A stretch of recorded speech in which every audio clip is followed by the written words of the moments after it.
Hare Krishna.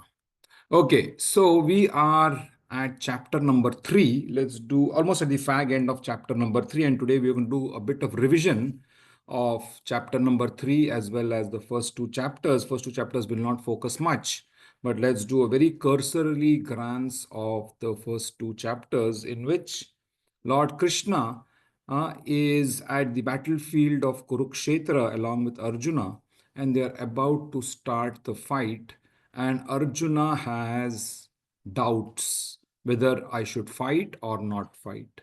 Yeah, so as we all know, Arjuna's five doubts are mentioned in this overall section in chapter number 1. That's the overall breakdown that we remember from our discussion.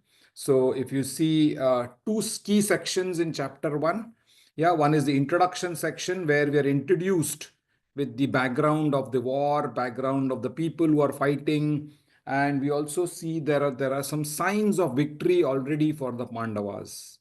Yeah, so some of the signs of victory that we've seen. A is Lord Krishna on the side of Pandavas. Yeah, then the Ratha given by Indra.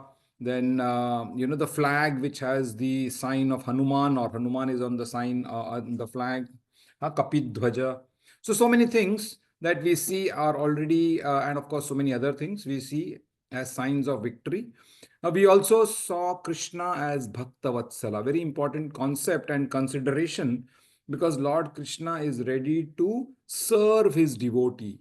He is ready to basically become a servant of his devotee. So Arjuna is going to become a sarathi, or like a chauffeur to Arjuna, and is going to take orders from Arjuna. So amazing thing that the Supreme Personality of Godhead is ready to serve his devotee, and that's the concept that we see. Krishna is Bhakta Vatsala. Then we come to the 5 reasons why Arjuna does not want to fight. Yeah, very quickly we've seen compassion. Arjuna says all these people, they're going to be the recipients of so much of violence. Yeah, so much of pain and suffering is going to come not only to these people who are here, but also to their family members. If somebody dies, yeah, then the wife, the children, the mother, father, so much of pain for all of them. So Arjuna says, out of compassion, we should not fight. Then he says, okay, there is going to be loss of enjoyment, because if everybody dies, all my friends and relatives are going to die, then how am I going to enjoy at the end of the war? So there is no point in, doing this fight. So loss of enjoyment is another reason why he does not want to fight. Third reason we see is the fear of sinful reactions. Arjuna says so much of violence is going to happen, which means so much of bad karma is going to come on all of us. This bad karma is not good for any of us. So therefore, he says, out of sinful reactions, fear of sinful reactions, we should not fight this war. And lastly, we see in the first chapter the aspect of the destruction of family traditions. Yeah, so Arjuna says all the good people, fantastic warriors, are all going to die here, which means, yeah, all the progeny which are going to now come subsequently will be of lower quality. They will not follow traditions. They will basically ensure the destruction of the entire family traditions and dynasty.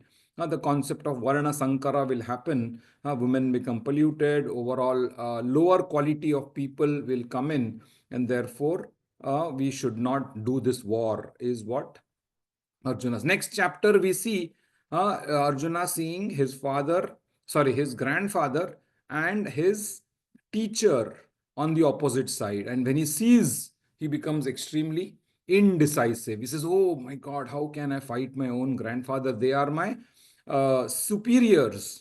Swajana, he says, Swajana, we cannot even talk back to superiors. Now I have to go and fight with war, with swords and arrows, with to my superiors. How can I fight? So he's like very indecisive, and he does not want to fight.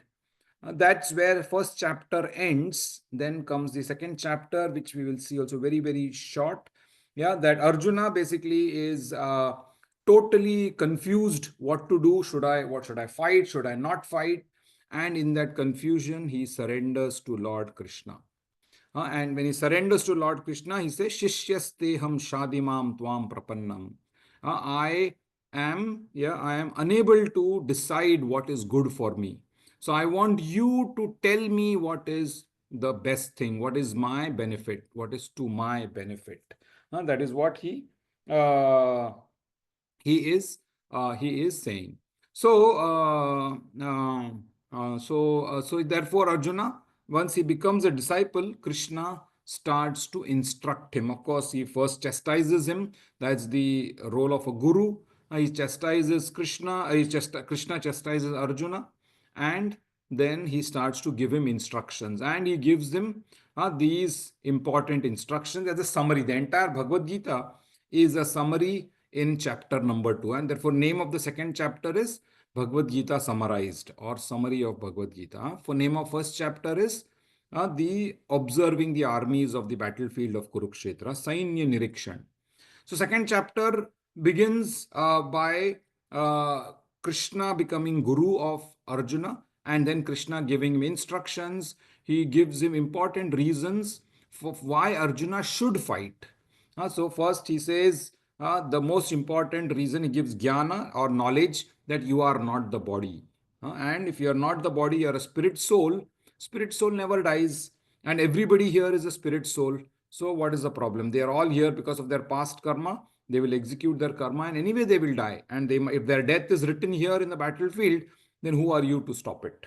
Yeah. So therefore he says you should fight and not consider just the body, because the body is just an outer covering. The real thing is the soul.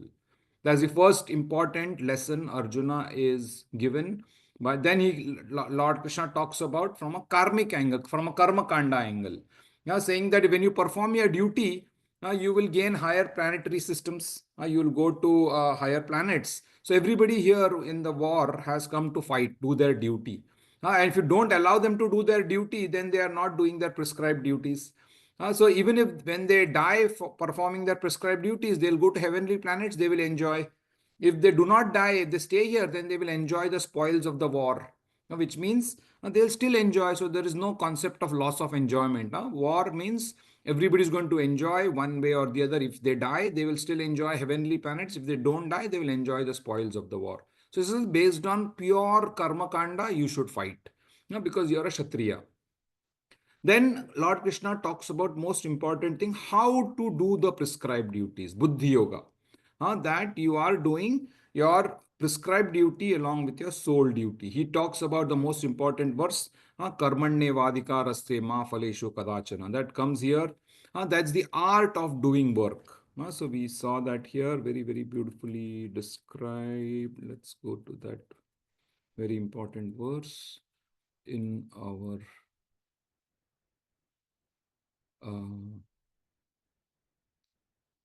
discussions. 2.47, 1 minute. Yeah, we've discussed all of this. 2.30. Yeah, here it comes, the art of doing work.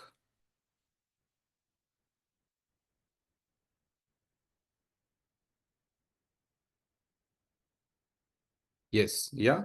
So he talks about this. You have the right to perform a prescribed duty, but not your, now you're not entitled to the fruits of action. Yeah. Never consider yourself to be the cause of the results of your activities, and never be attached to not doing your duty. Karmanye vadikaraste ma phaleshu kadachana ma karma phala heturbur mate sangostva karmani. Yes, that's the verse, very important verse. This is the art of doing work. Karmanye vadikaraste. How to do? We have the right to do our duties. We have to, with full understanding, we have to execute our prescribed duties. How? By knowing that the result of the work or result of the duty is not mine. It is the Lord's decision what He will give. And I am not the doer, I am not the executor, I am not the reason for what the results will come in. Ma karma phala heturbur. Yeah, so I am not the only cause of all the results, and I should never be attached to not doing my duty. So that's what we see here. Lord Krishna explaining the concept of buddhi yoga, how one should work. One should work without attachment to the results of the work. So that's what here Lord Krishna explains the concept of buddhi yoga. Krishna is then asked a question by Arjuna. Oh, is there anybody who is doing all of this? Yeah, and what is his behavior? So Lord Krishna explains the concept of Sita Pradnya, one who is fixed in Krishna consciousness, one who is able to understand that he is not the body, he should do his karmic duties, and how he should do his karmic duties. What is the way of doing duty? The art of doing work. Such a person is called Sita Pradnya. Siddha Prajna means he's always in samadhi, he is always thinking of Lord Krishna and executing his work. Such a person, by working in Buddhi Yoga, one attains material detachment, and the equipoised platform of liberation is called samadhi. So that's the quick summary of chapter number 2, which we saw some time back, and therefore I wanted to revise quickly today because it's going to be important for our third chapter summary. So that's where chapter number 3 starts. Yeah. Oops. 1 minute. Control home.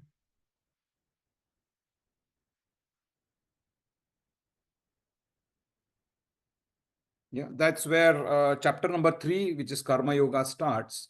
And in chapter number 3, we see we've done both of these summarizations. It begins with the very first confusion of law of Arjuna. Arjuna, after hearing all the summary, yeah, he is like totally confused. What should I do now? Should I fight, or should I sit in one place, or should I go to the Himalayas, or yeah, he is like totally confused, saying, you have confused me. You told me I have to become Sthita Prajna, which means I have to just be equipoised. I don't have to do anything. So Krishna explains, that's the first question he asks, that intelligence is better than fruitive work. Then why should I fight? That is the key question Arjuna asks based on the second chapter summary, because he understands, or rather he misunderstands. Yeah, Arjuna misunderstands what? That by cessation of work or retirement from active life and to go and chant, one holy place, that is something which has to be done. But Lord Krishna makes it very clear that unless you are trained, yeah, unless you are purified, you cannot do this thing. And to explain that, he basically explains three important concepts. First concept, he talks about Sankhya Yoga and Karma Yoga, which means the process of acquiring knowledge from ground up, or process of coming knowledge coming from top down, Arohan and Avarohan Pantha. Yeah, so Arohan, basically you are experimenting and trying to find knowledge for yourself, and then going, oh, this is how it is, wow, let me go, and then you go ahead, and then you go, but it is a very, very long process, very, very problematic process.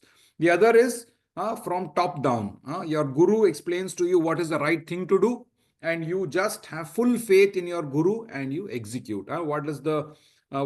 That's the direct process. You work in Krishna consciousness, do a karma, and you get released from bondage, and basically you go towards. Of course, both Sankhya Yoga and Karma Yoga, Nishkam Karma Yoga, both will lead you to Lord Krishna. But this is a very, very gradual process, whereas this is a direct process. And we saw differences between these two processes as explained by Lord Krishna: philosophical speculation versus full Krishna consciousness. Indirect path, direct path, we saw all of this. Yeah. And second point that Lord Krishna explains to make Arjuna understand is you cannot do renunciation without purification of heart. Yeah, if you don't do purification of heart, yeah, if you're not purifying yourself, then, and if you're renouncing, like for example, a sannyasi has a lot of desires and he's taken sannyas, it is so much problematic, right? Yeah, he will go there in the sannyas ashram, he will do all nonsensical things, and he will bring about confusion to the entire society. Therefore, renunciation or sannyas should not be done without purification of heart. How does purification of heart come in? By performing prescribed duties. Yeah, therefore, again, Lord Krishna is coming and telling Arjuna, boss, you cannot escape fighting. You have to fight. Yeah, because you have to do your prescribed duties. So, if one does not do prescribed duties, then it is problematic. It is basically the cause of sinful reactions. And we saw the example of a mother. If a mother says, no, no, I'm not going to take care of my children, then, or the father says, I'm not going to take care of my children, then he's not doing his prescribed duty. By not doing, he says, oh no, I'm going to go to the Himalayas. And if he says that, then it is problematic, right? Without purification, without completing his duties, he is trying to renounce, which means he's actually doing sinful actions. Even though he might be sitting and doing nothing, but because he's not doing prescribed duties, he is getting sinful reactions. Yeah. So, like that. So, Arjuna, if you're going to just sit and do quietly and not do his fighting, then he's going to get sinful reactions, not the other way around. Arjuna's point was, oh, if I go and fight, I will get sinful reactions. Krishna says, no, if you sit and do nothing, you will still get sinful reactions. Yeah, therefore, he says, what you have to do? If you want to give up fighting, first you have to purify yourself. How do you purify yourself? By doing prescribed duties. And therefore, every one of us, all of us should do our prescribed duties. When we do our prescribed duties, basically we are purifying ourselves. And of course, how to do our prescribed duties? Buddhi yoga, karmanye vadhikarasya. That is how we have to do prescribed duties. By understanding that the result of my duties does not belong to me. Yeah. So now comes the question of that again, why should I do prescribed duties? Krishna comes with the third basic understanding, that the soul is active in nature. Always soul is active. Yeah, it will always want to do something. So why not do prescribed duties rather than doing some other nonsensical things? That is what Krishna's point is, that the soul is active, then it is very, very practical that you have to do something. Instead of doing needless things now which are not mentioned in the Vedas, why don't you do things which are mentioned in the Vedas, which is executing your prescribed duties? How to do prescribed duties? Again mentioned in the Vedas in the form of Nishkam Karma Yoga. Yeah. So that's how Lord Krishna kind of builds up to Arjuna on executing prescribed duties. Yeah, and therefore then he comes with, we'll go skip all of these particular parts, which is, if somebody does not do his prescribed duties and just gives up for sense, gives up his prescribed duties, then he's a pretender. Why? Because deep down in his mind is still not got purified, and he will be his mind will dwell on sense objects. Therefore, because his mind dwells on sense objects, his renunciation is of no value. He is a pretender. Yeah, and therefore, how to come out of this particular or how to purify is to follow the four social varnashram dharma. You become a brahmachari, then you become a grahastha, then you become vanaprastha, then you take sannyas. You follow rules and regulations of all of these four orders of life, and you get gradual purification. As you do your prescribed duties, as you do gradual purification, automatically you will come to the level of renunciation. Yeah. If we do that, then we are not pretender. And therefore, performing prescribed duties is better than not working. That's the important point Lord Krishna makes in shloka number 8. Yeah. And he says, therefore, Arjuna is a Kshatriya. He should engage in war and not go to the forest. Arjuna's proposition is, oh, let me go to the forest. Yeah. Just 1 minute.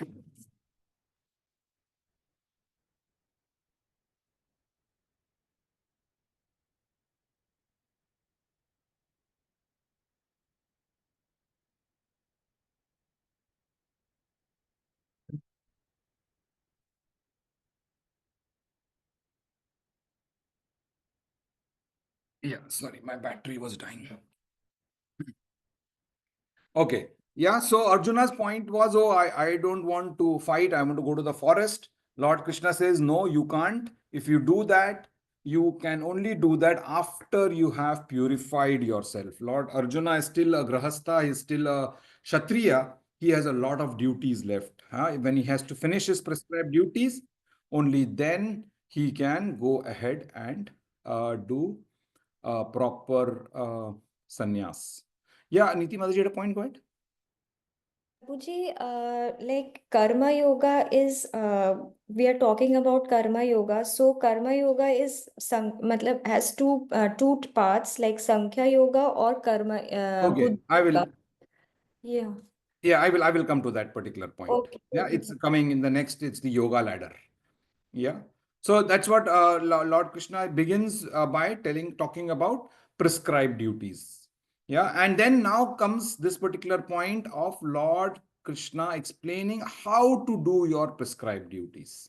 And he comes to this very famous 3.9 verse. You have to perform work as a sacrifice to Vishnu, or work causes bondage.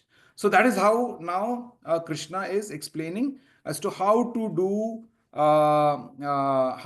work. Basically, work is to be done as what? As a sacrifice to Lord Vishnu. So whatever duties that we perform, whatever work that we do, we have to do it as a sacrifice to Lord Vishnu. Otherwise, we will get karma. Yeah, that's what here he's saying. If you action or work is performed, then if it's not done for satisfaction of Lord Vishnu, if you do it for your own self or your extended bodies, then what it causes bondage, which means cycle of birth, old age, disease, death will continue.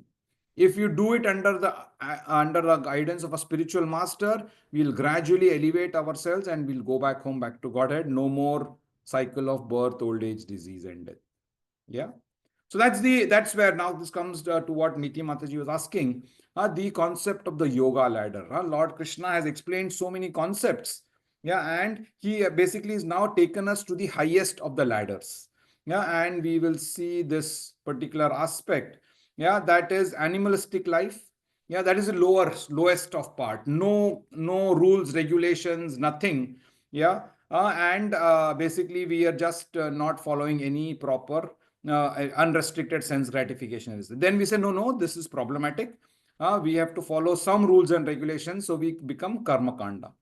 We move to karma kanda. Then from there we move to karma yoga. Karma yoga, and there are many aspects of karma yoga, which is sakam karma yoga and nishkam karma yoga. Sakam karma yoga means I still am want to enjoy the fruits of my results. And Nishkam Karma Yoga says, I don't want to enjoy the fruits of my results. I want to sacrifice. I want to give away. I want to give that to Lord Krishna. Yeah, so that is Nishkam Karma Yoga. That is what Lord Krishna is recommending for all of us to. When we start doing Nishkam Karma Yoga, we move to understanding of Jnana Yoga, Ashtanga Yoga, and Bhakti Yoga. Yeah. Now, Niti Mataji, your question was around Sankhya Yoga and Krishna consciousness or Bhakti Yoga. Basically, Sankhya Yoga is another aspect where you actually do experimental understanding of knowledge. Yeah, that does not come in the yoga ladder. So that's a slightly different kind of a yoga, in which is also Sankhya Yoga is also Vedic, but still Sankhya Yoga does not include Lord Krishna or the spirit soul. Yeah, it just includes understanding. It's an empirical understanding of how the material world works. That's all. Yeah, so therefore, Lord Krishna says, don't go through. You'll still go, but it's a very, very long-winded route. It is beyond this yoga ladder also. Yeah. So he says, move slowly from Sakam Karma Yoga to Nishkam Karma Yoga, Nishkam Karma Yoga to Jnana Yoga, to Ashtanga Yoga, and then finally to Bhakti Yoga, where you're doing everything for Lord Krishna's. And basically, what you are doing what Lord Krishna is mentioning in Shloka number 9 here, which is do work for Lord Vishnu, otherwise, work will cause bondage. So if we are going to work for ourselves, oh, I want to enjoy, I'm to go to office because I will get money, and then with that money I will enjoy. Then that is problematic. But if we can still go to office, take the money, but use that money for Krishna consciousness or Krishna's purposes, then obviously you are not going to get any karma. That is what Lord Krishna is telling here in this particular book. Yeah, so therefore Arjuna, Krishna is basically slowly taking him away from doing normal animalistic life to doing Nishkam Karma Yoga. Yeah, and basically, yeah, we saw this particular point how when we do work for, when demigods are pleased, they offer us so much of necessities of life, and then when the necessities of life are fulfilled, we get more and more prosperity. When we get more and more prosperity, we are all very happy. So sacrifice is necessary for happiness. Now, whom to sacrifice for is what this Sakam Karma Yoga to Nishkam Karma Yoga path is. Yeah, and Lord Krishna also gives the example that why food has to be offered to the Lord. So therefore, we have this concept of bhoga offering and only eating prasad. Why? Because Lord Krishna says it becomes free from reaction. 3.13 verse, very important for all of us. because we eat so much of food. Food has to be also offered to Lord Krishna as sacrifice. Yeah, and then complete dependence of the living entity on the Lord has to happen. Why? Because then that is when he will execute everything in Krishna consciousness. So we saw this entire cycle called the cycle of sacrifice. That every living entity depends on what? Food grains. Where does food grain come from? Rains. Where does rain come from? From performance of yajna. And how does yajna come? When you do prescribed duties. And where does prescribed duties mentioned, or how to do prescribed duties? They're mentioned in the Vedas, and the Vedas comes from the Supreme Lord. And that is how the entire, therefore, the entire living entities or living conditioned souls are dependent on the Supreme Lord for everything. As soon as we acknowledge this particular aspect and we do everything for the Lord's purpose, then we are basically completing the cycle of sacrifice. When we complete the cycle of sacrifice, we get a chance to be happy. Yeah. So that's what we saw as cycle of sacrifice, Lord Krishna explaining. And therefore, a realized person. What does a realized person do? He just acts as a matter of duty. Yeah. And how does he act as a matter of duty? While thinking of Lord Krishna always. So he's just executing his duty, but in his mind, he's always thinking of Lord Krishna. Yeah. So he's that's what we saw as in chapter in shloka 17 and 18. He's satisfied with the act of Krishna consciousness. He's acting, he's doing all of his work. But how is he doing all of his work? Thinking of Lord Krishna always. Yeah. And therefore, what happens? He need not basically follow any other Vedic injunctions, because he's following the ultimate Vedic injunction of doing Nishkam Karma Yoga. Yeah. And yeah, that's how he kind of progresses. Lord Krishna gives examples of King Janaka, of himself. Yeah, he also gives that I also perform prescribed duties. Although he does not have any material, Lord Krishna has no material desires. But still, when he comes in, he does performance of his prescribed duties. He does his when he becomes a king, he does his kingly duties in Dwarka, and so many things that we see he does basically. Yeah. So therefore, that's the difference between a self-realized person and an ignorant person. A self-realized person always has Krishna in the center. He thinks of Lord Krishna always. Ignorant person, he only has sense gratification in the center. He only wants, oh, how can I enjoy more and more? How can I enjoy more and more? Problem with this is he'll get so much of karmic reactions that he will remain in this material world in the cycle of birth, old age, disease, and death. Yeah. So therefore, and what is the principal reason? Because he is bewildered by false ego. A spirit soul thinks himself as the doer. He thinks, because of me, everything is happening. Whereas he should know that he is only a very minuscule, tiny spirit soul, and there are so many other factors at play rather than he himself being the doer. Yeah. So when he realizes this particular aspect, then he comes to this side. He becomes a self-realized person. Till that time, he is an ignorant person thinking, I am the doer and I am the enjoyer. Yeah, and therefore he keeps on getting karmic reactions. Whereas if he self realizes through the medium of a guru that I have to do everything for Lord Krishna, otherwise work will bind me. I have to do only a karma. Yeah, then he will gradually progress. Otherwise, he will get stuck. So that's the difference that we saw of an attached worker as compared to a detached worker. I'm not going to go through all of this detail, but that's the key principal difference of attached worker and detached worker. A detached worker does not is not he's not attached to the fruits of his results of the work that he does. He's not attached to the results. Whereas an attached worker is, of course, he wants those results, he wants to enjoy, he wants to do sense gratification, and therefore he gets bound by the law of karma. Yeah.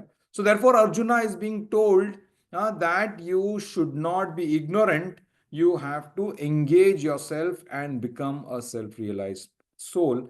And therefore, there as part of shloka number 30, Lord Krishna gives the most important shloka, the reason or the purpose of the Bhagavad Gita. How to do work. Lord Krishna says, surrender all your work unto me.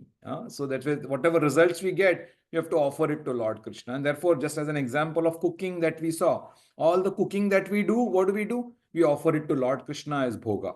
Yeah. So then that is what are we doing? We're surrendering our work to. Same thing, that same principle has to be extended to everything. If you're going to office, what is the purpose of going to office? You're going to get money. What are you going to do with the money? You have to offer it to Lord Krishna. I mean, use it for Lord Krishna's purpose through propagation, through teaching, through taking care of your family, doing your prescribed duties. Again, for the pleasure of Lord Krishna, all of that has to be surrender your work unto me. Yeah? Then, with full knowledge of Krishna, and therefore knowing about Krishna becomes very important. That's the second part. Without desires for profit. Yeah, nothing is for myself, everything for Lord Krishna. No claim of proprietorship. I am not the doer. Lord Krishna is the doer. Yeah, and I am not going to be lethargic about my duty. I'm going to do my duty with the best of my intention. So Arjuna, he's also going to fight in the war. He's not going to fight half-heartedly. Oh, let me not beat this guy. Oh, let me cut only small. No, he has to fight with sword. He's going to go with full, enthusiasm. He has to go, and that is what Lord Krishna is also telling us. Not only for Arjuna, every one of us. How do we do our duty? Without any lethargy, without any laziness, we have to write. So these are 5 ways, or the 5 important instructions of Lord Krishna to Arjuna in shloka number 30. We discussed this in detail. Called the purpose of the Bhagavad Gita verse. Srila Prabhupada explains that as the purpose of Bhagavad Gita. Yeah, discharging duty as if in a military discipline. Yeah, that is how we have to. Our duties has to be done very, very, just like a military drill. It has to be done, and the result has to be offered to Lord Krishna. So again, then Lord Krishna says, if you don't do it in this way, what's going to happen? You are going to be punished. What is the punishment? We'll remain in this material world again and again. If we are saying, no, no, what does this Bhagavad Gita, Khalli Wali Kachra, it's all mythology. Let me not follow, because of envy of Lord Krishna, if you're not going to follow Lord Krishna's instructions, we are going to be chained to this material world permanently. If we follow the instructions, then we can go back home to Lord Krishna's abode. So that's how we have to follow. And then, of course, Krishna gives how to follow with full faith and without envy. 2 aspects he says that that is how we have to follow Lord Krishna's instructions. Full faith without envy. But if with envy and without faith, if you try and do something on your own, then that's what Krishna says. Out of envy, if you disregard the teaching and do not follow what I say, the result is this. Yeah, so we have to be very careful and ensure we follow Lord Krishna's instructions. Yeah, again, Lord Krishna comes back to the same point. Everybody has their own nature. Your Sattva Guna, Tamo Guna, or Rajo Guna is acting on all of us. And basically, we are just out of those three, material conditioning, we are executing a lot of work. So if we do not get the right knowledge, if we act according to our nature, what will our nature take us to? Only, ignorance, envy, yeah, and all of these particular things. It will not take us higher. It will take us lower. Yeah. What we have to do? We have to get proper education. Where does this education come from? It comes from a guru. Yeah, so when we take to a guru, when we take to Srila Prabhupada, listen to and understand his instructions, then we can go higher. Otherwise, we will only come down in the hellish planets and become a demoniac. That's the point. And so therefore, he says, what stops us from going higher? He says there are only 2 things which are causing us to stop. What is that? That attachment and aversion. These are the 2 things that causes us to be bound to this material world. We discussed this in the last class. That these are the two most problematic things which stops us, the stumbling blocks on the path of self-realization. What are those 2?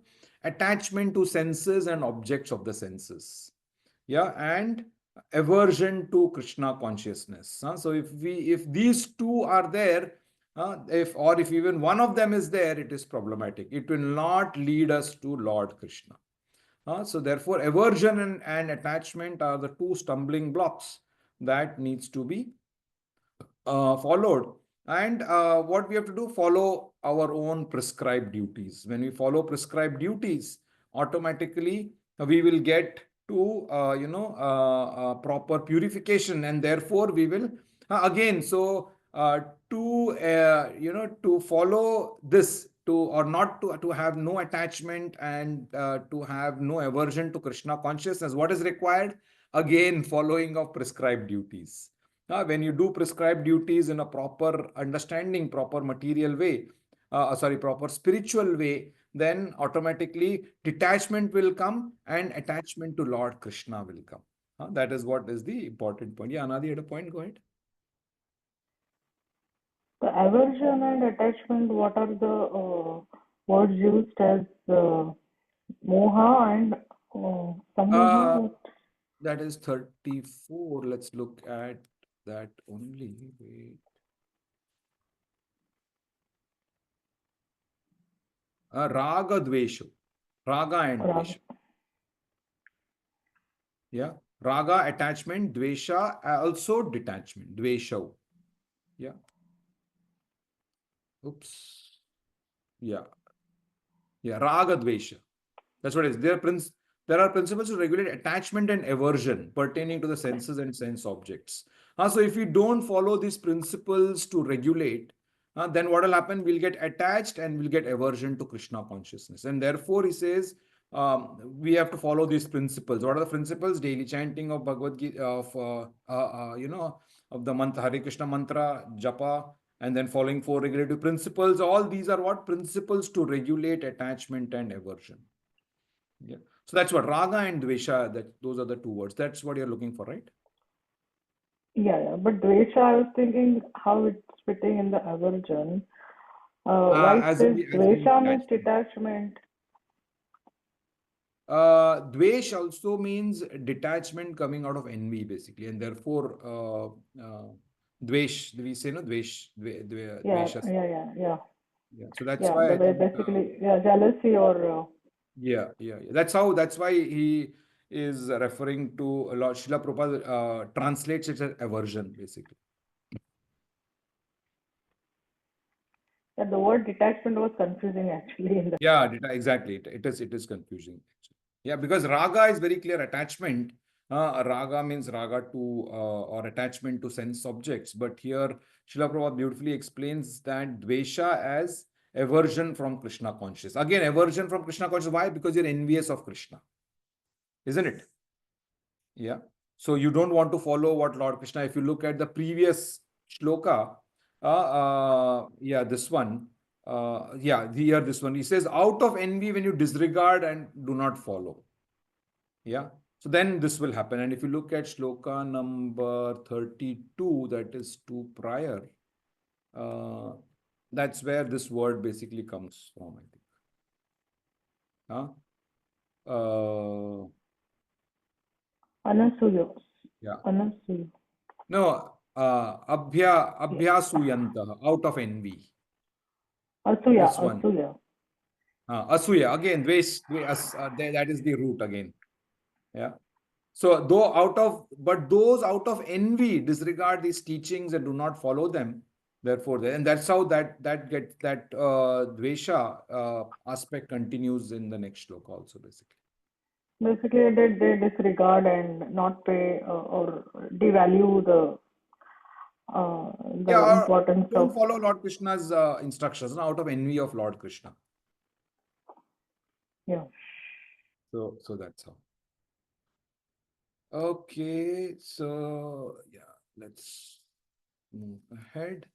Yeah, so that's where, Lord Krishna again coming to this particular point of what things stops us from doing our prescribed duties. The attachment and aversion are the two things which stops us from doing prescribed duties. Attachment and aversion, basically. Okay. So yeah. So therefore, now again to do this attachment or get rid of attachments and get rid of envy of Lord Krishna, again, what is Lord Krishna's instructions? We have to follow our own prescribed duties. So, doing prescribed duties in that manner explained by Lord Krishna, then that is the only solution. That is what Lord Krishna is giving, which is Nishkam Karma Yoga, doing actions only for Lord Krishna's pleasure. That's what we saw. We can do material prescribed duties and spiritual duties. Both of them you combine, and that is Buddhi Yoga. That is what we can perform. Yeah. So now comes the important part which we discussed last time. Arjuna asking, what is the thing which stops us from doing what is right? Yeah. So here he says, by what is one impelled to sinfully act as if by force? What is that something which is causing us to do sinful reactions? Because Arjuna's point is, originally we are what, free from contamination, we are pure spirit souls. But what has happened, we've come in contact with material nature. When we come in contact with material nature, we basically act in sinful ways, and that is what is the main problem. And Arjuna is explained that it is lust which is born in contact with the mode of passion. It is transformed into wrath, the all-devouring enemy of the jiva. Yeah. So that's the lust is the most important cause of a person doing sinful reactions or sinful actions. Yeah. So if you see lust, what is the problem with lust? Original, of course, also comes from loss, but when you satisfied, you get greedy, which means again is problematic, which means you want more. When you want more, you will not get more, because at some point of time there is going to be a limit. And then what will happen when we are not satisfied? If you're not satisfied, then anger will come. Yeah, and anger will take us to mode of ignorance. So from mode of passion, we fall down to mode of ignorance. What we should do? We are in the mode of passion, but we should move up to sattva guna, to sattvic mode, so that we will not do more and more sinful reactions. That is the point that Lord Krishna. And then Lord Krishna goes on to explain the three levels of lust, or the 3 degrees of covering of lust. We saw 3 degrees. One is the very, very strong. Lust is covered so strong as if it is the womb, the embryo in the womb. Now, embryo in the womb, the embryo is unable to do anything. It just can't even move little bit. It only can move. So when lust is totally covering the jiva, then its position is the jiva's position is like this.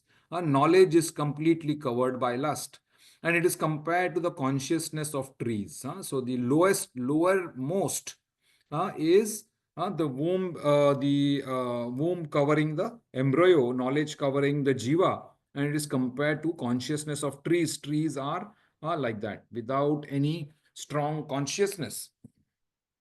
And then the second level is basically the dust covering the mirror.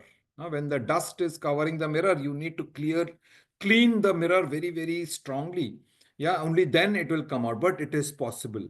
Yeah, cleansing by spiritual methods. Now, that is what has to be done. A lot of spiritual cleansing has to be done. And the consciousness here is compared to the birds and beasts. They are conscious, but not as much.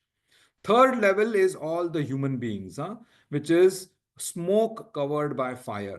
So if there's too much of smoke, which means the fire gets covered altogether, it does not it is not very effective. What has to be done? You have to blow onto the fire the process of Krishna consciousness, and when the fire becomes, all the smoke goes away, the fire becomes fully visible. Yeah, so then that particular consciousness is the consciousness of human beings. So in human beings, lust is on the lowest, but still it depends on us how to fire, how to, flame the fire. If And remove all the smoke, remove all the lust. It is still in our control. If we do not do that, then we will go down, and we might become either bird or beast, or we might become trees.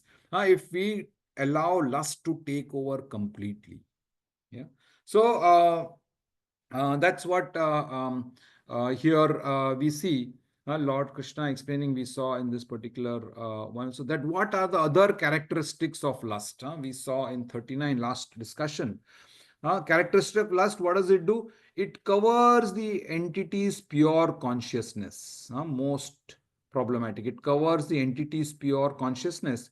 It is a symbol of ignorance, and lust is never satisfied. That is the problem. Lust can never be satisfied. It has to be directed, it has to be controlled, it has to be redirected. That is what is the thing, and we will see how to do that. So, lust as a symbol of ignorance. Why is it a symbol of ignorance? Because if you see, our entire advancement of material civilization is based on the basis of sense gratification. So we are all, even though we are all thinking we are civilized, actually we are in the control of lust. Yeah, it is, we are more and more getting into sense gratification, more and more getting into sense enjoyment, which is opposite of going into spiritual realization.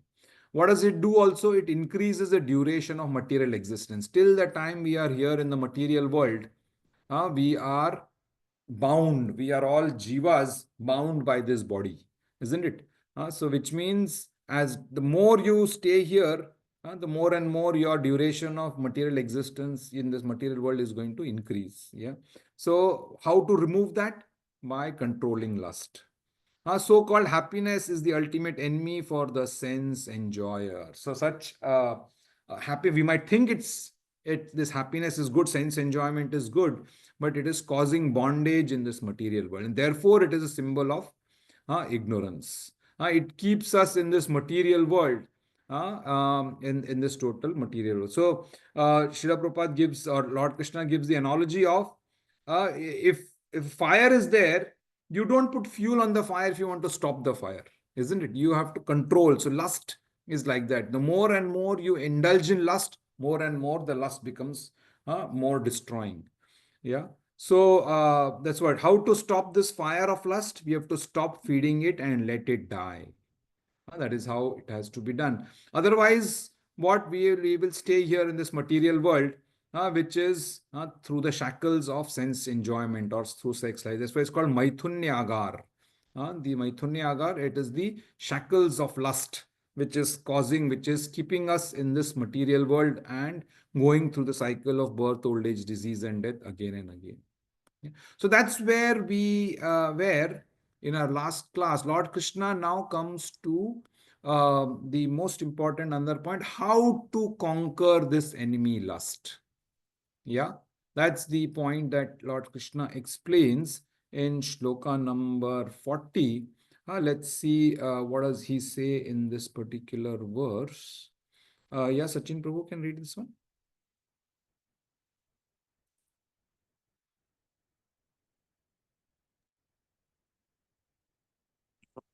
Indrayani मनो बुद्धिर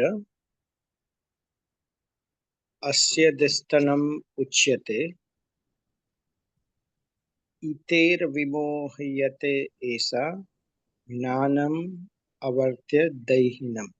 Very nice. Yeah. The senses, the mind, and the intelligence are the sitting places of this lust. Through them, lust covers the real knowledge of the living entity and bewilders him. Yes. Yeah. So now Lord Krishna is explaining that the senses. So we all have what? How many senses? Anybody? Five, No. Five senses, Prabhuji. No. We have 11 senses. Which are the 11 senses? 5 working senses, 5 5 knowledge acquiring senses, Jnanendriya, Karmendriya, and 1 mind, the man. So that is how it becomes 11 total number of senses. So senses are all these 11 senses. They are sitting places of lust. That's what it says. Then the mind, of course, the senses, the mind, and the intelligence are all sitting places of lust. Through them, lust covers real knowledge and bewilders him. Yeah, so that's what here Srila Prabhupada explains very, very nicely. Let's look at what does he say? 5 senses here. So we are talking about 5 knowledge acquiring senses. Yeah. So 5 knowledge acquiring senses are what? Sight, hearing, taste, touch, and smell. Yeah. Eyes, ears, tongue, touch, or skin, and smell. From here we acquire knowledge. There are 5 also working senses, which is your hands, legs, again tongue, your anus, and genitals. They are your 5 working senses. 5 knowledge acquiring senses, 5 working senses, and 1 mind. So like that, therefore we do Ekadashi. Why we do Ekadashi? Because all 11 senses we want to offer it to Lord Krishna. And on that day, therefore, Ekadashi, we try to control everything in that sense. Yeah. So therefore, the senses, mind, and intelligence, all of them, they are what? That is where lust is sitting places of lust. Yeah. So now, therefore, what has to be done? We have to control the senses, we have to control the mind, and we have to control the intelligence, isn't it? If we are able to control these three, then that is where sense lust becomes controlled, isn't it? So if you see mind, actually, interestingly, the mind is the center of all activities of the senses. The mind is like so if you remember our analogy of the body in the form of a chariot. So we have the 5 horses, which are the 5 sense knowledge acquiring senses. Yeah, and they are all wanting to go behind sense objects. What is the sense object for eyes? Good things to look at. Movies you want to look at, yeah, all the beautiful things in life. That is what eyes want to see. So they become what? Sense object of the eyes. Hearing, a sense object of hearing is music, yeah, or sound, or whatever. So that becomes the sense object. Yeah. Taste, tongue, food is the sense object for the tongue. Yeah. Touch becomes a sense object for the skin. Yeah. And of course, smell, yeah, nice aroma becomes the sense object for the nose. So therefore there are 5 sense objects, and the sense objects are they are followed by the senses want to go where all of these nice things are, isn't it? Yeah. So if those 5 horses are the 5 senses, then what is the lagam or the reins? The mind is the reins. Yeah. So the mind has to say yes, no, go this side, go that side, then only the senses can go. The mind says no, no, no, don't go that side, I don't like it, the sense will not go towards that particular. So the mind becomes the lagam. Who is the holder of the lagam? It is the intelligence. Intelligence is the ones the controls the lagam. Now, if the intelligence is not strong, then the reins are very loose, which means the mind is loose, which means the senses can go wherever they want. Then it is problematic. Therefore, intelligence has to be strong. Intelligence has to be. And then who is the passenger of that the chariot? It is the soul. The soul is sitting inside on the chariot, and wherever the chariot body is the working senses. The wheels are the legs. Yeah, like that. The body is or the entire body is the working set of working senses. And the soul is sitting there. Now, if the mind, intelligence, and the senses take the body wherever they want, what can the soul do? It can't do anything, right? Therefore, what does the soul have to do here? It has to control the intelligence has to control the mind has to control the senses. Yeah, that is what Lord Krishna is saying, that first you have to know where the lust is sitting. The lust is sitting here in the senses, in the mind, and in the intelligence. Yeah. So therefore, the mind becomes what? The center of all the activities of the senses. It is the reservoir of ideas for sense gratification. And that's what Srila Prabhupada says here. The mind, what does it do? It is the center of activities for all senses. It is a reservoir for sense gratification. What does it do? It tries to influence the intelligence. That, oh, this is so nice. Let's go and try and find ways to do this. Yeah. So the intelligence, what does it be? The lusty intelligence, it becomes like the capital. It becomes the enabler. Yeah. But the intelligence is strong. He says, no, no, nothing doing, nothing like this. This is not good. This is not mentioned in the Vedas. Your guru is not telling this. And he controls the mind. No, don't go there. Then that is stronger. But typically, that's what for a jiva who does not have a guru, who does not have knowledge, he doesn't know all of these particular things. So intelligence, mind says, oh, this is so good. My intelligence, oh, let's go and find out and let's execute this. So intelligence, and then the soul, basically, poor guy has to go behind wherever the intelligence, the mind takes, and whatever karmic reactions has to come, the soul has to kind of get embodied and keep it. So problem is that when the intelligence also assists the mind in enjoying all of these things, it influences the soul to what? To acquire false ego. The soul thinks, wow, I am the body and I am enjoying all of this. Wow, this is the reason of life. And therefore, he becomes more and more strongly identifying with matter. Yeah, he identifies with mind and senses. He thinks, oh, I am the body, I am enjoying. The soul falsely thinks I am the doer. And we've seen what happens when he thinks he's the doer, he becomes an attached worker. Attached worker means he will remain in this material world, and he will try and find out enjoyment through material sense gratification as much as possible. Yeah, yeah, Niti Mataji, you had a point, go ahead, or a question.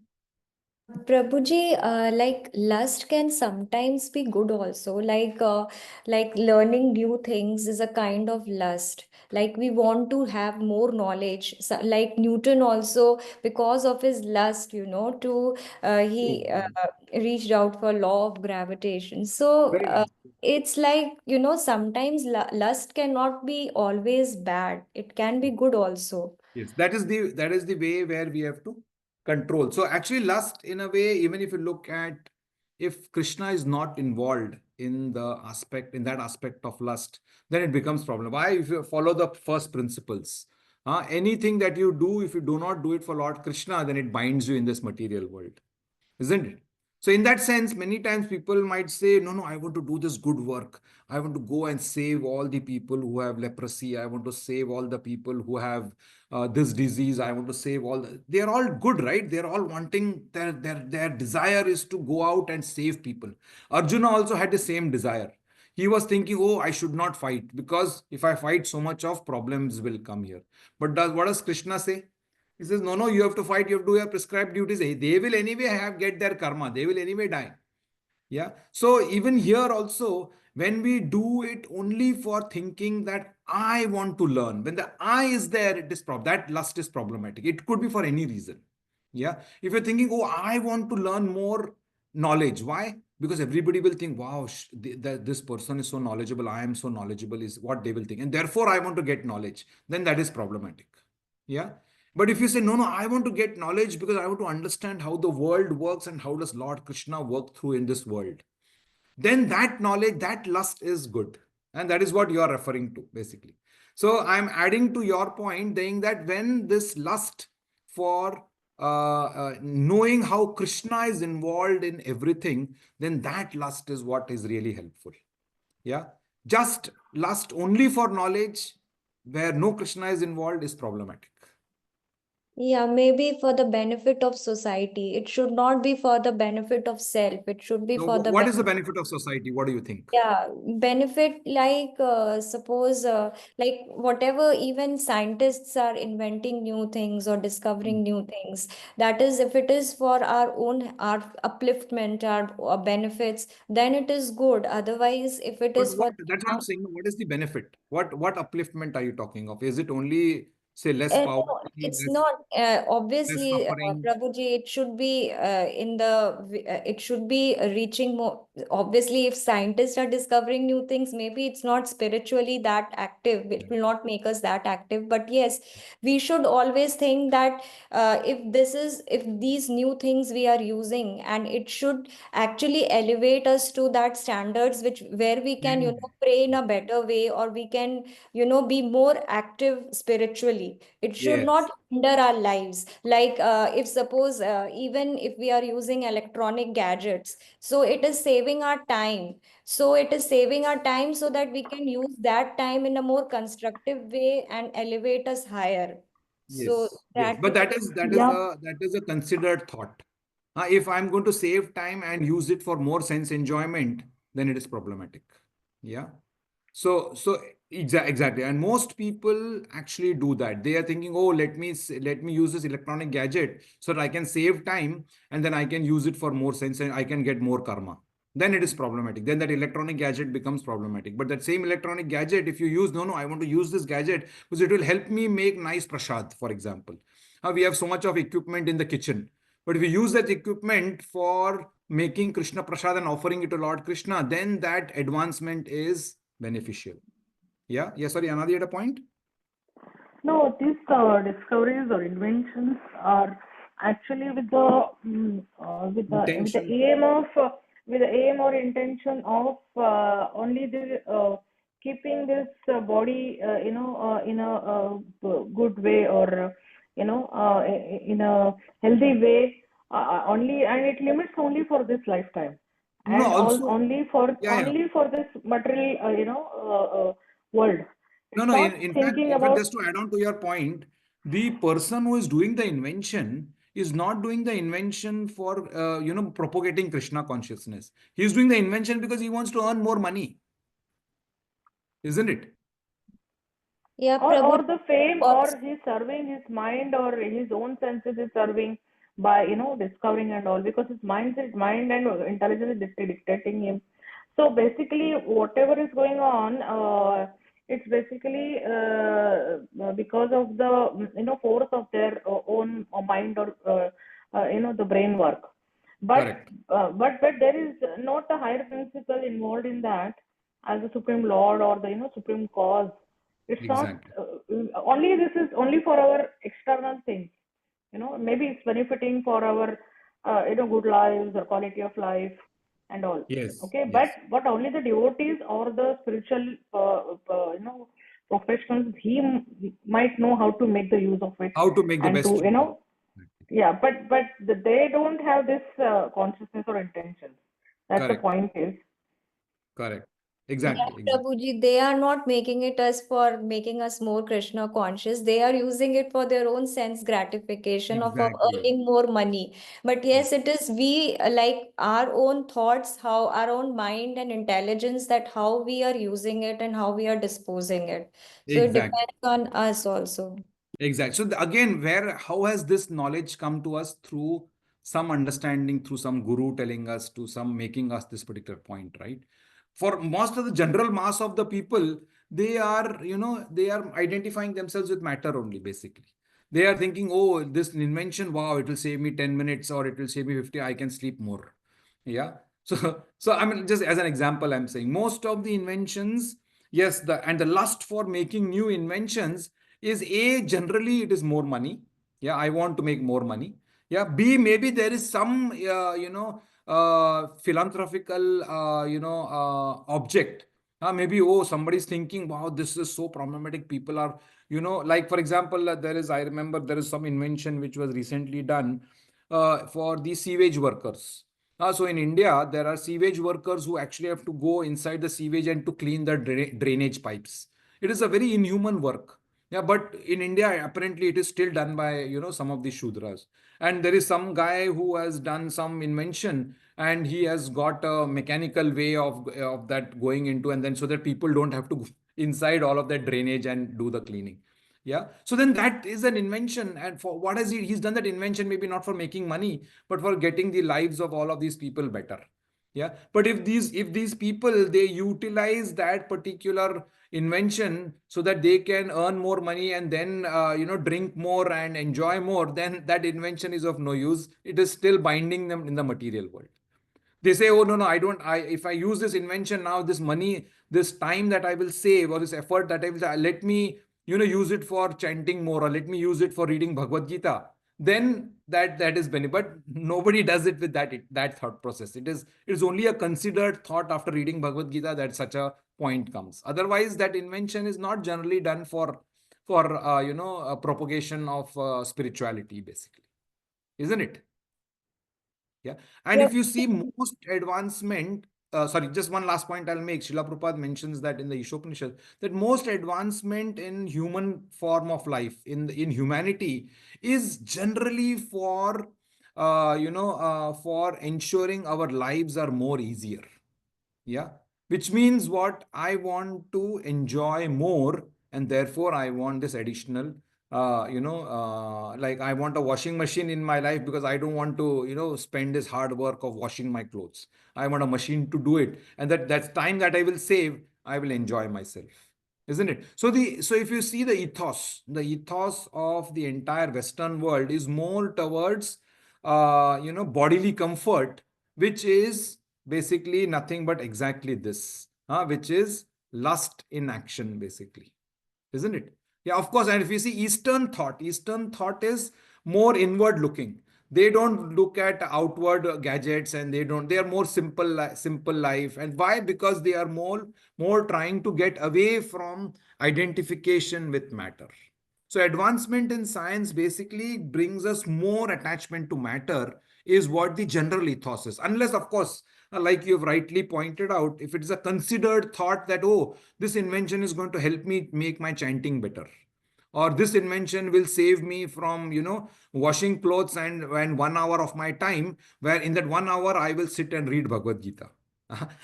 That is a secondary consideration only for devotees to think of. General people, no, I don't think that is. And even the inventor does not invent with that particular mindset, basically. Sorry, you were making a point. Go ahead. Prabhuji, like in previous this thing, a few slides back, you mentioned regarding material attachment and aversion. So, like after reading Bhagavad Gita, we can supposedly consider ourselves that yeah, we are like kind of more Krishna conscious, and we believe in Krishna, and we are not envy, and we regard this our Vedic literature. But still, Prabhuji, material attachment is something which, even if we don't want, like Will be there. suppose we don't want to wear expensive clothes, we don't want to, but sometimes due to societal pressure to look good, we need to invest. Yes. So how Yes. can There is we, a way. Yeah. There is a way to do that. You do that for Krishna's pleasure only. No, you dress up yourself, go in front of your altar and say, Krishna, I've dressed up for you. Just like it's a mindset. Yeah. It's a mindset that I don't want to do it for other people or to show off to other people. I want to show off because I want to see you see me in this nice form. Yeah. So again, it's a change of mindset. That's all. Yeah. Like when we do bhoga offering, when we keep it in front of the Lord, in the beginning, we might be thinking, Arey, what am I doing this? Huh? How is the Lord eating all of this? But you still do it out of what? Out of understanding Bhagavad Gita and doing all of this, right? Isn't it? So like that. So you start by faking it. You start by thinking that I'm doing it for Lord Krishna only and not for anybody else.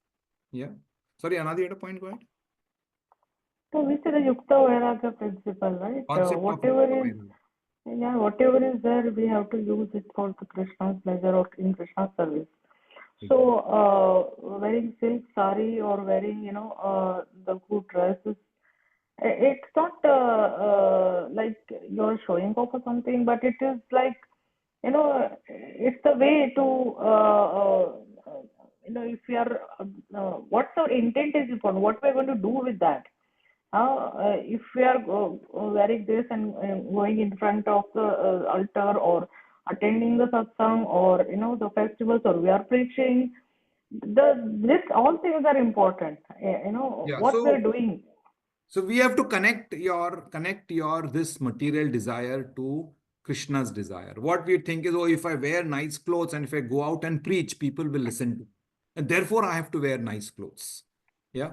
That could be one thought. So again, you have to spiritualize. Yena kena prakarena mana Krishna niveshayat. One way or the other, we have to connect everything to Lord Krishna. So if you have this propensity to wear nice clothes, no problem at all. Use it for again for get Krishna in the center. Say that if I wear nice clothes, when I go out and talk about Krishna, people will listen to me. Why? Because just by seeing my outward appearance, people get impressed and they will listen to me. Therefore I want to wear nice clothes. Yeah, isn't it? So like that, you have to convert, you have to conquer this. Now, how to conquer this enemy? We have to spiritualize everything. Again, it comes in the next shloka, this particular method of doing this particular aspect. Yeah.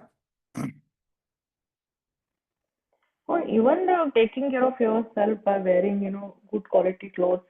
So you will be especially in the winter or in the the cold countries and all. You have to wear. I mean, it's not a peer pressure or something, but you have to wear to keep yourself sound and safe in the atmosphere. Yeah. So I don't think that is the any stumbling block or some negative that we shouldn't be doing. No, Uh, this point that Mataji is making was that out of societal pressure, sometimes we have to do this. Yeah. So maybe out of societal pressure is there, but we have to transform that societal pressure into something Krishna conscious, basically. yeah, yeah, Like yeah. I was giving the example, I keep giving this example of brushing teeth. Yeah. So one of the reasons why we brush teeth is what, to make our teeth shine, right? So that when we smile, people will look at us. Yeah. But then that is what it means, that I is important. I want other people to see how good I am, isn't it? Then when you brush teeth, when you're killing all the germs in the mouth, then you're getting karma of all of that. But there is a consciousness switch. We say, I'm brushing my teeth because I have to go in front of the altar to do puja. When I do puja, the deity should not smell my bad breath. And therefore, I am brushing my teeth. Isn't it? Now, both are enabled. Isn't it? You have to brush your teeth. B. Why? Because you want Krishna to. So your consciousness is switched. When you're doing the same brushing of teeth, not for yourself, but for Krishna's pleasure. Isn't it? Same with Arjuna. Arjuna was going to fight and kill all of these. If he was thinking, I am killing, then he would have got bound. But he is now saying, no, I'm a nimitta matra. I'm only doing because Lord Krishna is telling me. Therefore, no karma for me. Isn't it? So, same action of fighting. Yeah. But different consciousness is what gives a different result. It becomes karmic or akarmic. Yeah. And this entire, yeah, right now, as Anadi is putting in the chat, this entire term, a technical term, is called Yukta Vairagya. Yeah. You are using your whatever action in a way, in one way or the other, you're bringing Krishna in the center. Yeah. So you like wearing nice clothes, no problem. Wear nice clothes. Why? Because then people will, when I go out to preach, people will listen to me. Yeah. So like that. So your wearing of nice clothes also is kind of done, and Lord Krishna, and you are also propagating Lord Krishna's, isn't it? So like that. So every desire that you have can be converted. Yeah. Every desire can that you have can be basically directed to bring Krishna in the center. And that is what Krishna is going to tell us as we progress ahead. Yeah. That is what he's going to tell us basically. And even to Arjuna, is going to tell us that when you fight, you think of me and fight. In the 8th chapter, this very important verse comes. Tasmat sarveshu kaleshu ma manusmara yudhyacha. If you look at that verse, let's quickly look at that verse. Very important for your point. Uh, that comes in 8/7. So 8.7, if it's Tarsmat Sarveshu Kaleshu Ma Manusmara Yudhyacha Mayyar Pita Mano Buddhir Mame Vaishasya Samshaya. Therefore, Arjuna, you should always think of me in the form of Krishna, and at the same time carry out your prescribed duty of fighting. Yeah. So our prescribed duty may be based on our societal pressure or whatever. Our prescribed duty is to look good. Yeah, maybe our standard or whatever. And then what are we doing when we are wearing this? We're thinking of Krishna. And we are going out and we are telling everybody, yes, yeah, I read Bhagavad Gita, this shloka, that shloka. People are, oh, wow, such a nicely dressed lady. Wow, whatever she's speaking must be good. It's a natural propensity, right? So you're using your propensity to look good for Krishna's propagation and Bhagavad Gita propagation, isn't it? And that's what here Arjuna is also being told. You should always think of me in the form of Krishna, and at the same time carry out your prescribed duty of fighting. With your activities dedicated to me and your mind and intelligence fixed on me, you will attain me without doubt. Isn't it such a fantastic verse, right? So you can think of this particular verse whenever you're getting ready now. Yeah. So there's no societal pressure. It's all we have to, one way, yena kena prakarena mana Krishna niveshayat. Now, one way or the other, you have to bring Krishna in the center. Yeah. Sorry, Sachin Prabhu had a point, what? Yes, Prabhuji, I was saying every breath Krishna, because while we breathe, the microbes in the air, some of them get uh, nasal mucus, mucosa. So Mhm. I said I don't want to breathe, kind of. I mean, You I'm will say, just I don't want to breathe. Exactly. That will not happen, right? We have to breathe. every breath Krishna, because it's like this quote that or the sloka which says, keep Yes, me exactly. in and fight. So yeah, keep Yeah. going. Whatever you do, just keep me in mind. Exactly, exactly. Yeah, like this verse that Anadi has put in the chat. Anasaktasya vishayan yatharan upayunjitah nirbandha Krishna sambandhe yuktam vairagyam uchyate. The term is yukta vairagya. That what we have to do, nirbandha Krishna sambandhe. Everything we have to bring to sambandha of Krishna. And everything that we do. So like for example, we like eating pani puri, for example. Yeah, now you can go and eat pani puri, but that will become karmic. Why? Because that pani puri is unoffered. What is the way of eating pani puri now? You will make pani puri at home, you will offer it to Lord Krishna, and then you will eat.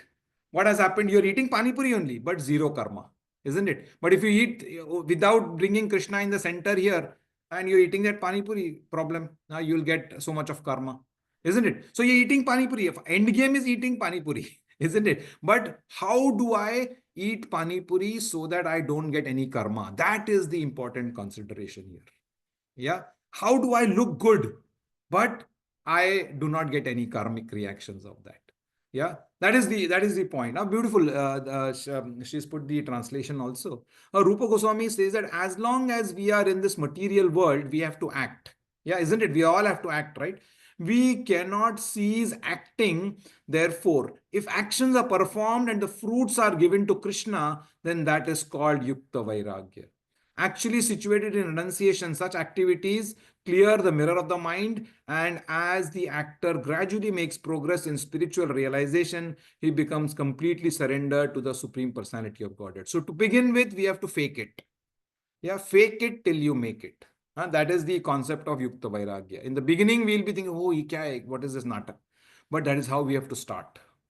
Yeah, that is how it progresses if you really are serious about not getting any karmic reactions. Yeah, and that is what this entire shloka number 40, and this is a very important verse, this and the next couple of verses, that's where chapter 3 ends, but it is the most important verses because it tells us how to control lust. Yeah. And first of all, now, first thing Lord Krishna is explaining here is to find out where the enemy is. If you want to fight the enemy, should know where the enemy is sitting, right? And he is now saying, first thing to know, the enemy is sitting where? In the senses, in the mind, and in the intelligence. Yeah. So that's what he says. Therefore, we have to spiritualize the senses, spiritualize the mind, and spiritualize the intelligence. Yeah, then we get to control, and we will discuss this in our next class. The next shloka, which is shloka number 41, which further discusses uh, about the aspect of how to do this control. Therefore, is O Arjuna, best of the in the very beginning, curb this great symbol of sin. By what? By regulating the senses, slay the destroyer of knowledge and realize. So, regulation of senses is one of the important controls that has to be put. Anyway, we will discuss this in a bit more detail once we see all of these particular aspects. Yeah. Hare Krishna. Okay, so we are out of time. Any other comments? I think we've done enough discussion also, but any other comments or questions or thoughts on this particular topic of conquering lust, or at least sitting places, knowing we're still getting to know about lust. We're still not looking at conquering lust. This third chapter is very, very important. Although I have gone through it, but still I wanted to, revise this and, get the glimpse of what exactly it speaks. Because this is very important. This can be as a base of our understanding Bhagavad Gita, this very third chapter. Karma Yoga. So understanding what's the important point is very, very important to our progress ahead. Hare Krishna. Okay, if there are any other comments or doubts, anyway, the chat is open, so we can always chat on WhatsApp also if there is any questions or doubts. Otherwise, I will see you next week. Yeah, let's close with closing prayers.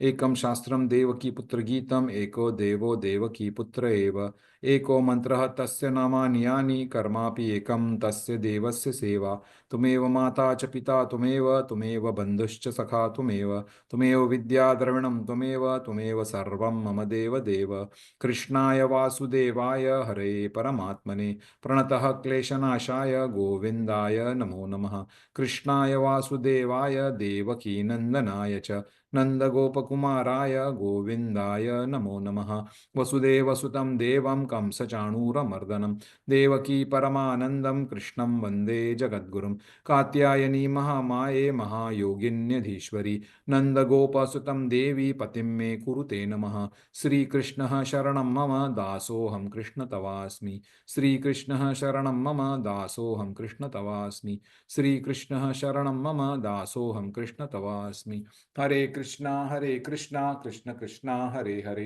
हरे राम राम राम हरे हरे श्रीमद् भगवद गीता पाठ की जय श्रीला प्रभुपाद की जय हरे Krishna Hare Krishna, Hare Krishna Hare Prabhuji. Krishna.